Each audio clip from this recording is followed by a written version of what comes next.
A recent article in The Intercept reveals that Google and Amazon provide cloud computing support to the Israeli military under what is called Project Nimbus, a contract worth $1.2 billion. The Intercept reviewed a 63-page Israeli government procurement document, which showed that Amazon and Google support two of the nation's leading weapon makers that manufacture drones, missiles, and other weapons used in the war against Hamas. Per The Intercept, other obligatory cloud customers includes the Bank of Israel, Israel Airport Authority, and a quasi-governmental body tasked with expanding Israel's settlements in the West Bank. In the last 2 months, multiple Google employees got fired and arrested after protesting against Project Nimbus. Google spokesperson Anna Kowalczyk, in a statement to The Intercept, said, quote, "This work is not directed at highly sensitive, classified, or military workloads relevant to weapons or intelligence services. Across Google, we've also been clear that we will not design or deploy AI applications as weapons or weapons systems or for mass surveillance," unquote. Earlier, Intercept reported Israel's use of Google Photos to implement a facial recognition dragnet across Gaza's Strip to scan ordinary Palestinians as they attempt to flee the ongoing bombardment. So this is a really interesting time in history where we have these extremely powerful companies, Amazon and Google, whose annual profits are more than the GDP of some small countries. And so how are they regulated by the international norms and standards, whether, we're talking about treaties that are agreed upon between countries or UN charters? It's very interesting to consider that they could be not in compliance with some of the legislation that's passed in the countries where they are based simply because they're operating internationally. Who regulates them? Where's the law and order for these huge tech companies? And so I think we're at a really interesting time where we're forced to grapple with this question, because as much as we would like to believe we have some kind of international order, we really don't. We still have strong men's power. Whoever provides the most troops and funding to the UN has the most influence. So we really are at a point in time where international law is very much the Wild West. As much as we would like to believe there are several sheriffs in town, we still have these huge companies that are not present when we're talking about what the rules are in terms of complying with human rights. How will we enforce them, I think, is the big question. Even if on paper they're forced to comply with them, how will we actually do that? I think it's really fascinating that Google has this project with the Israeli military for cloud computing services. And also back in 2019, there was noticeably a lot less outrage when it was reported that Google and its parent company Alphabet were working in ways that were benefiting the Chinese military, specifically for the purposes of them tracking the Uyghur population, as well as the Hong Kong protesters who were protesting for their freedom. They were using similar services in order to crack down on protesters there and in order to track people who they wanted to put in concentration camps. But yet at the same time, Google said that it was no longer going to vie for a $10 billion U.S. government contract with its military, saying that what the U.S. military was doing was against its values. And so I'm very confused about what exactly Google's values supposedly are when they seemingly have no problem benefiting foreign governments, whether U.S. allies or not, but they won't even work with the U.S. government. So why are they based here? Are they an American company? Do they consider themselves as such?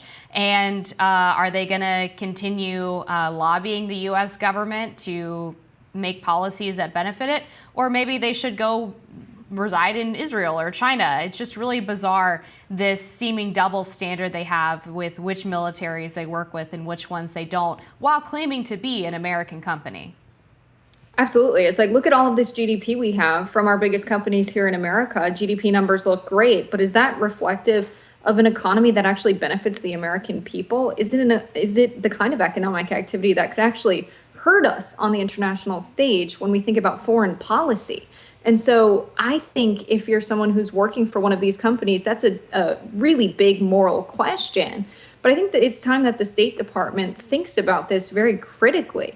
Are we going to allow these American companies to be so deeply involved in shaping politics in other countries? We had Cambridge Analytica's big scandal and their involvement in countries around the world, intentionally using algorithms to target people who are easy to manipulate politically, and then ultimately manipulate the political environment in that country in extreme ways. Now, this was, of course, attempted. There was a big Cambridge Analytica scandal in the United States in 2016, but I think most data scientists don't really see this as something that disrupted or influenced the election as much as, the fear suggested it would. But I think the fear was not in the direct impact in the 2016 election, but that this technology is getting stronger and it's being tested during monumental elections in the United States.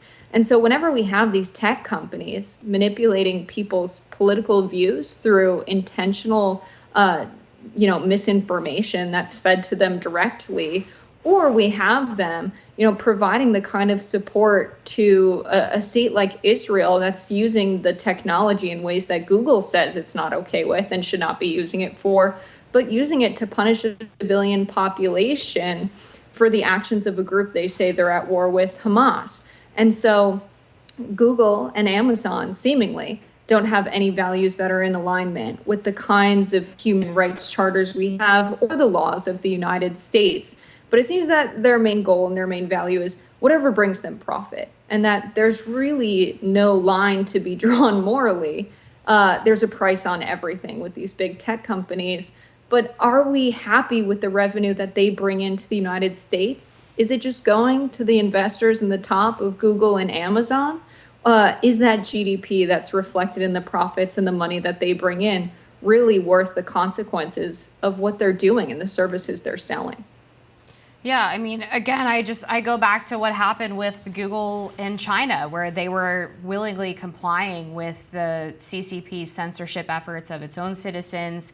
And then in the United States, we've learned that the Biden administration was working with tech companies in order to censor political narratives that they didn't like, whether the Hunter Biden laptop story or some of the other questions around the COVID policy that was being pushed over the past few years. A court found that the Biden administration had acted inappropriately and perhaps violated the First Amendment when they were doing those things, because obviously the government just using big tech as its tool to censor speech does not get around the First Amendment.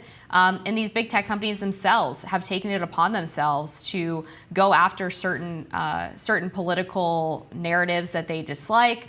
So, I mean, I'm actually more concerned about that than the proliferation of what's referred to as misinformation, because unfortunately, many times what's called misinformation is just normal people talking about things on the internet. And because people in power don't like what they have to say, they label it misinformation or disinformation and use those labels as tools to censor things that could challenge predominant narratives. But I mean, the bottom line is everything that we're talking about here, Jessica, is alluding to the fact that, as you said, these companies have way too much power.